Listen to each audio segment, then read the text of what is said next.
दोस्तों, कोरोना का टीका तो आप सभी ने लगवाया ही होगा। इससे जुड़ी एक खबर सामने आई है और खबर यह है कि वैक्सीन बनाने वाली कंपनी एस्ट्राजेनेका ने ब्रिटेन की एक अदालत में यह स्वीकार किया है कि उसके द्वारा बनाए गए वैक्सीन से साइड इफेक्ट होता है। और यही टीका भारत ने कोविशील्ड के नाम से लगभग 80% लोगों ने, यानी कि 1 अरब 70 करोड़ लोगों ने लगवाया था। अगर यह खबर सही है तो यह एक गंभीर चिंता का विषय हो सकता है, लेकिन जब तक कोई वैज्ञानिक साक्ष्य या वैज्ञानिक पुष्टि नहीं हो जाती, चिंता करने की कोई बात नहीं है।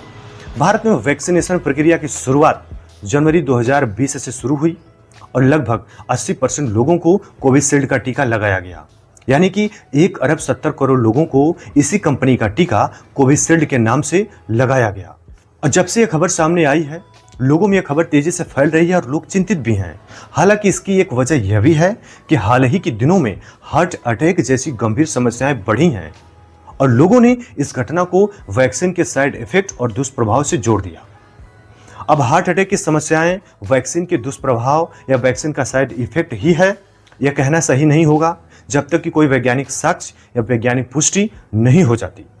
कोविशील्ड का टीका खोज करने वाली कंपनी एस्ट्राजेनेका ने ब्रिटेन की एक अदालत में वैक्सीन के साइड इफेक्ट को बताते हुए कहा है कि कभी कभी शरीर में इसके प्रभाव से खून का थक्का जम जाता है और प्लेटलेट की संख्या घटने लगती है, जिसकी वजह से हार्ट अटैक या ब्रेन हेमरेज की समस्याएं हो सकती हैं।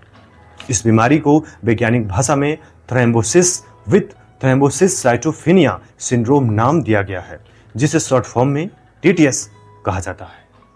ब्रिटिश अखबार द टेलीग्राफ ने कोर्ट के दस्तावेज के हवाले से एक रिपोर्ट तैयार की है। इसके मुताबिक एस्ट्राजेनेका के खिलाफ पहला केस जेमी स्टोक नाम के एक व्यक्ति ने दर्ज कराया था। अप्रैल 2021 में एस्ट्राजेनेका की वैक्सीन लेने के बाद वे अस्थायी रूप से ब्रेन इंजरी का शिकार हो गए। वैक्सीन लेने के बाद वो काम नहीं कर पा रहे थे। जेमी की हालत ऐसी थी कि अस्पताल वालों ने उनके घर फोन करके बताया कि वो 3 बार मरते मरते बचे हैं। जेमी को TTS यानी कि थ्रोम्बोसिस विथ थ्रोम्बोसाइटोपेनिया सिंड्रोम नाम का एक गंभीर साइड इफेक्ट हुआ था।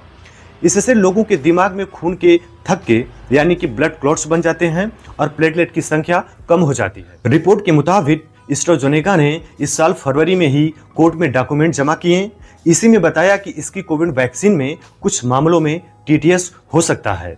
यूके हाई कोर्ट में कंपनी के खिलाफ 51 केस दर्ज हैं और पीड़ित परिवार वाले कंपनी से करीब 1000 करोड़ रुपए यानी कि 100 मिलियन पाउंड मुआवजे की मांग कर रहे हैं।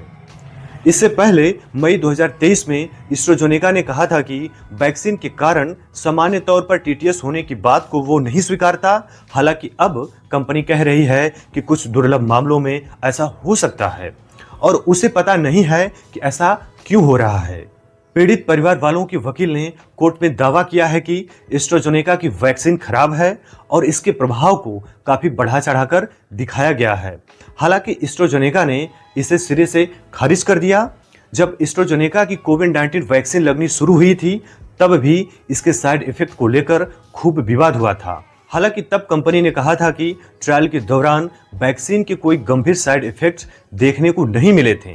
कहा गया था कि वैक्सीन लगने के बाद थकान, गले में दर्द और हल्का बुखार जैसे लक्षण दिखे, लेकिन किसी की मौत या गंभीर बीमारी का कोई मामला सामने नहीं आया था।